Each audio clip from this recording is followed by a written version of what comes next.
Mélancolie par Jim Schlug. Souvent nos cordes vocales se figent et l'on reste là, muet et statique, la voix écrasée et les mots mourants dans nos gorges étranglées par ce spleen incessant. Lui qui nous étouffe à en perdre notre phrasé, nous fait suffoquer à priver notre raison de son oxygène et emporte notre conscience logique au fin fond des ténèbres de notre esprit.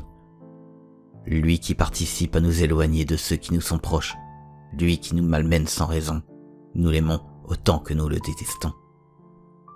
Il est cet état morose dans lequel l'on se sent vivant tout en désirant la mort. Cet état où ce n'est pas la vie elle-même le problème, mais l'absence de volonté à la rendre douce et heureuse. Dans ces instants chagrins où on erre dans les dédales tortueux de notre esprit, la malice de cet envoûtement personnel nous offre une représentation de notre existence où celle-ci nous apparaît comme gaspillée. L'on se projette en notre ressenti et l'on s'en rend compte alors que nous nous sentons vides, sans but, sans chemin, sans vision à long terme. Nous apparaît cette impression de ne pas avancer dans la vie, d'être juste une âme errante se bousculant elle-même et vagabondant en peine sur les chemins de l'existence. Il y a alors en nous cette conception étrange et si pesante que rien n'est utile. Les loisirs, la famille, les amis, les relations virtuelles, le travail, le sexe. Rien ne sert hormis nous maintenir dans cet état végétatif qu'est la vie. Végéter. C'est probablement un terme un peu fort, mais ô combien représentatif de la vision perfide de ces moments. Nous, conscients du monde défilant devant nos yeux mais impassibles. Rien en ces instants n'a d'importance si ce n'est aimer cette torpeur qui nous assaille. L'on s'observe dans le miroir et trouvons notre regard insipide, inoccupé de ce feu ardent que l'on peut voir brûler dans les yeux de ceux qui rêvent la vie au lieu de la subir tel un cauchemar. Nous nous laissons emporter par ce vide et plongeons jusqu'à l'errance.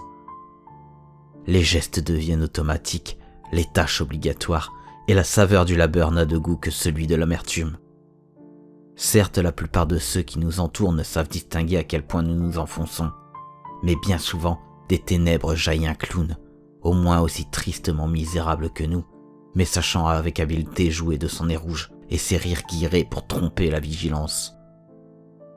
Si d'aventure la façade ne masquait pas entièrement l'aspect pitoyable, le clown triste sortirait son énorme marteau, sur lequel est inscrit en énorme caractère le mot « mensonge ».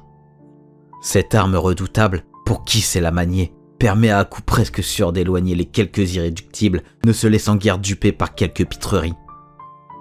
Quand enfin on arrive à éloigner l'inquiétude, alors l'on s'en retourne sans fierté à notre divagation.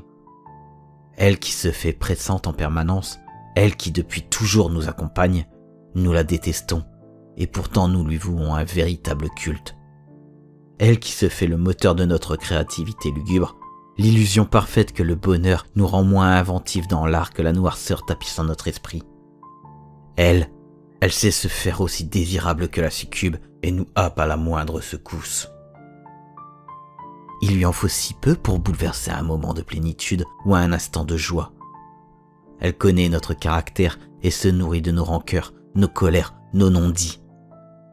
Il suffit d'un mot de travers ou d'une mauvaise interprétation pour que la lueur d'espoir naissante se retrouve étouffée et que les ténèbres nous envahissent à nouveau. Quand elle part, même pour longtemps, elle ne disparaît jamais vraiment. La mélancolie est toujours là. Elle attend juste son heure. Si les mots s'écrivent, bien plus encore ils se parlent, se lisent et se vivent. N'hésitez pas à aimer, commenter et partager cette vidéo. Et pensez à activer la cloche.